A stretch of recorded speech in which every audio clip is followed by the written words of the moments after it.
If you've ever crossed your path with a debate for who was the greatest of all time in football history, you surely would have come across the name Lionel Messi, even if he was not their choice. Although being the first ever Argentine player to score in 4 FIFA World Cups, has never got his hands on the international game's all-time big trophy, but this is no more a debate, it's all over. And finally, after 36 years of waiting, they've finally done it.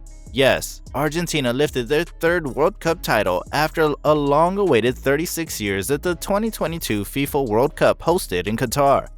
After facing a lot of criticism and hate comments from their native country for years for not having an international title, Argentina's national football team has made it. A dream come true moment for all their supporters and fans worldwide. Lionel Messi, the legendary captain of Argentina, made a legacy with his beautiful playmaking since the day he joined Argentina. It took almost 16 years for Messi to lift his first ever World Cup, and winning this World Cup has permanently imposed his name in football history. And fans all over the world were lucky to witness such a breathtaking moment. But there have been a lot of comments and statements being reported as the 2022 FIFA Qatar World Cup was the worst World Cup to ever happen in the history of football. A report that came days right after the World Cup final stated that this was a moment of pure spitefulness, a decade or more in the making. It had taken cautious, devoted planning to turn something so beautiful into something so awful. This was so close to the impossible ending almost everybody had craved for. Who would have thought that Lionel Messi lifting the World Cup would turn out to be the worst moment in football history? Well, not the very worst to be honest, but people have lost their lives. After all, such events tend to result from misfortune or mistakes. The nobleman was 2 short steps away from the trophy when the Emir of Qatar produced his final prosper, taking out seemingly from nowhere an Arabic gown called a bisht, enthralling Lionel Messi to take a moment that should have been all about Messi to instead be all about him. Before Sunday's remarkable final match, it had been postulated whether this eccentric World Cup, in a tiny country like Qatar, at an unlikely time of the year would in future years leap out from the roll of honor. Whether anything would look abnormal about it, but the Emir of Qatar certainly made sure of that. It needs to be stated that it is not the role of the host nation to impose itself upon the champions. What happens in that arena at the Lusail Stadium on the 18th of December has never happened before in football history and may never happen again.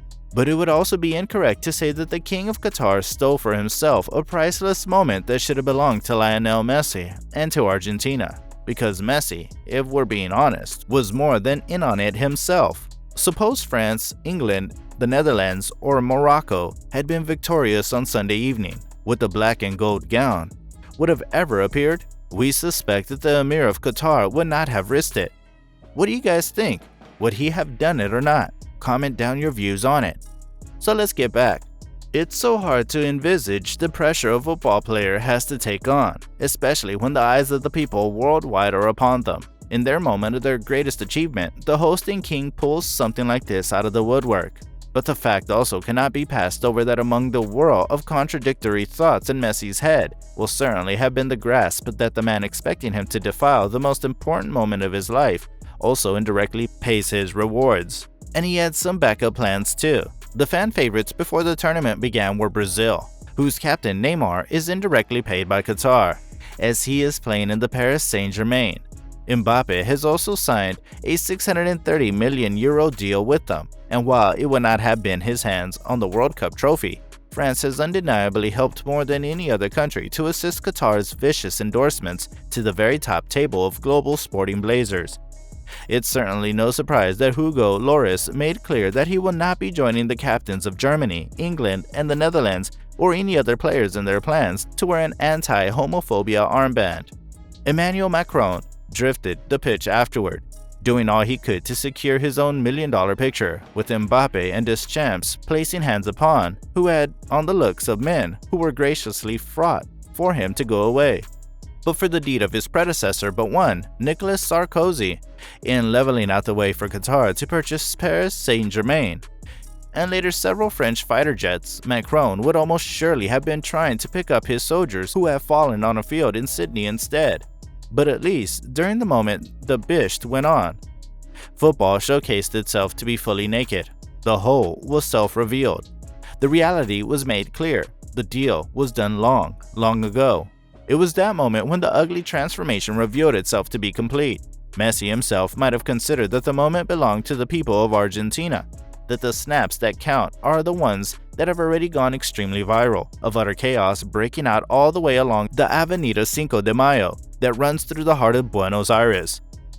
He should be merely considered the greatest player of the greatest game. It cannot be his fault that the game has changed so completely in the years he has been playing it. Lionel Messi has not changed. It is not his fault that his nation states want to buy and sell him for their own wicked ends, to use him as a promotion tool for the country.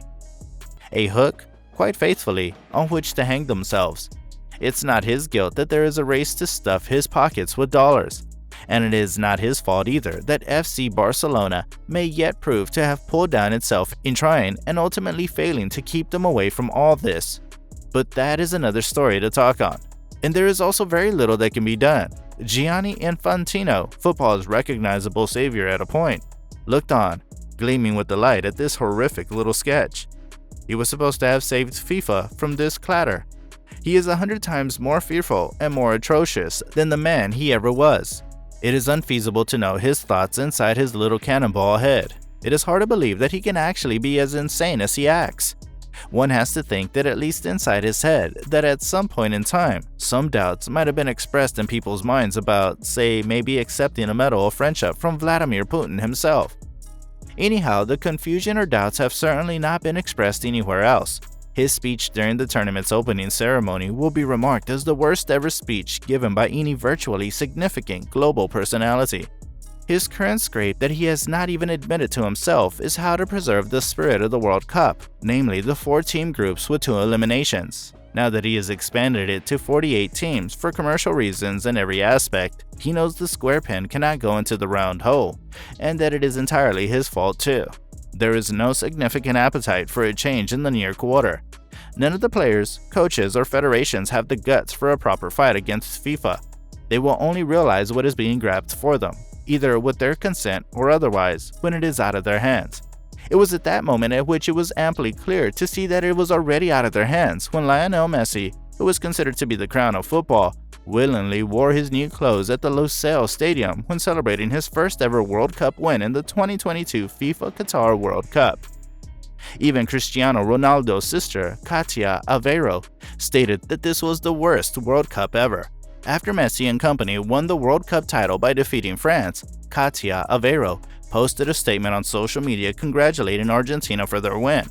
But she did not mention any remarks on Lionel Messi's performance that night, but she acknowledged Kylian Mbappe as unreal and lauded his performance for that night.